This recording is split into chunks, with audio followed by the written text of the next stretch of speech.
koutou and welcome to the Mana News. My name's Joe Trinder and this is... Talofalava, James Papali. Today what we're going to be talking about is the New Zealand flag, or the upcoming 4 selections of the New Zealand flag. Now recently Chris Trotter put out a really interesting article that the Tino Rangatira flag should have been accepted as one of the 4 finalists. So James, what do you think of... Yeah, well, why wasn't it? Yeah, it looks like they've chosen 4 silver ferns. Let's take a look at the 4 selections of the New Zealand flag. Now, here you can see the red, blue and silver fern flag, and also the koru one. Now, didn't someone in Labour come out with some strategy for around the New Zealand flag? Well, they sort of were talking about trying to sabotage it by voting for the least one that they wanted, and then that'll come up against the New Zealand flag, and then you've got to vote for the New Zealand flag. Something along those lines. Crazy, really. Yeah. I mean, that's which one do you like out of the 4? The Tino Rangatira flag. But that's not in it. Oh, isn't it? So why isn't it in it? Does Honi own that? I think Honi's kind of got part of the kind of rights to the Tino Rangatira flag. But I'm sure he would want that to be included, wouldn't he? I'm pretty sure, yeah. Yeah, well, maybe maybe they should include that one. But from what I've seen online, a lot of the arguments that are coming through about the argument against having the Tino Rangatira flag as our national flag have been absolutely biased, ridiculous, stupid comments like Māori weren't here in New Zealand first. You need to get your history right on this. Māori, Polynesians, were the first humans to ever arrive in New Zealand. No one else arrived, Celtics, no one else. So the arguments they're using, they're just prejudice arguments to just try and justify British colonisation. So, Okay, so out of those 4 flags, which one do you like? It's the Tino Rangatira flag. What about you? I like the koru. I like that one, the black and white one. Like the other, I mean, a lot of the discussion that's coming about the whole process. There's 2 main themes, I reckon, about why why they'll vote for the New Zealand flag, retaining of the New Zealand flag, and some of that is that the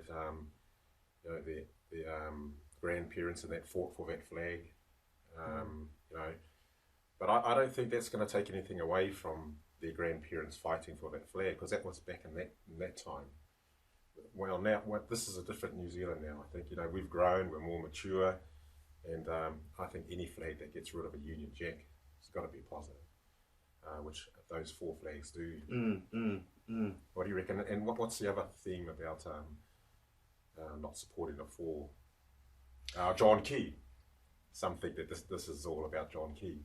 Yeah, well, I understand the Prime Minister's arguments for the new flag is that at Gallipoli they flew under the Union Jack. They didn't fly the New Zealand flag. Also at when Edmund Hillary first climbed Mount Everest, he didn't put the New Zealand flag on top of Mount Everest as the first flag. He put the Union Jack. And also there's many arguments like we've got the same flag as Australia and no one can identify that, and it's no longer funny anymore. And I get these, but what I don't get is you can't fabricate patriotism if you haven't done some fundamental things like feed the kids. I mean, you don't have a mandate to change the New Zealand flag if you haven't kind of shown any empathy to your own citizens. Yeah, and I think the process as well. There was over 1,000 flags submitted, and who made the decision to select the 4? Was there representation from tangata whenua, for example? There was, yeah. Was there? Yeah. Okay. Yeah. Well, that may be. I suppose this might be the only chance that we're going to get to actually change the flag. So, who knows? Yeah. Okay, moving along. Recently here in Mangere, at the ancient Māori burial ground at Ihumatao, the organisation called Save Our Unique Landscape, or SOUL, went down to lobby the City Council to avoid Fletcher Construction building homes over the top of this ancient Māori burial ground. So what happened is it went to a vote between all of the 12 councillors, and Kathy Casey put forward an appeal to revoke the previous application to put housing over the top of this ancient Māori burial ground. Now, something really surprising happened out of this, and Mangari's own councillor, Alf Filipaina, actually voted against the proposition. So he is ensuring that the houses get built over the top of housing, over the site of Ihumatao. So James, well, that's that's another kick in the guts for the people of that area, Ihumatao. I mean, firstly, they had to put up with the sewage being built right outside their doorstep over 40, 50 years ago. Sir Dove Robertson, he promised them jobs and everything, which didn't eventuate. And now again, the council, even their own representative, is it's going to destroy that area, the unique landscape of that area, and that just goes everything against tangata whenua. So it's very surprising that Alf voted that way. Now, don't get me wrong, Alf's a Māori boy, and he's done a lot of stuff in our hood. We go way back, but I've even heard him say that he put his reputation on the line here. He's going against really the marae, which is the backbone to Māori. So yeah, I think it's the wrong decision. We've got to get behind the Ihumatao, get behind this marae, and they even offered another area where they could build their houses on Ascot Road, Ascot which is Road, just as much land, but it's not sensitive to tangata whenua. Easy solution. So I think you're wrong on this one, Alf. But on that same day, Labour's Phil Twyford came out with a press release, and it says Taiho at Ihumatao says Labour. Now, this is so contradictory. You've got Alf Filipaina, who's from Labour, and he's voting against Kathy Casey's proposition to avoid building housing over Ihumatao. And then so he's going against Labour's going against Labour policy, really, then, or Labour's view. Well, James, you were from Labour and you headhunted Alf into Labour. So is it normal for Labour to say one thing and then go vote against exactly what they said? Well, I know when I stood on the Labour ticket and we got in, so we always said that we're in local bodies, we still have some autonomy and we make our own decisions. But it's the Labour people that put you in there, so you normally don't go against Labour policies when it's something this controversial, because it makes Labour look, as you say, contradicting themselves. But for me, it's just the tangata whenua, those mana whenua and Māngere, getting a raw deal once again from council. Yeah.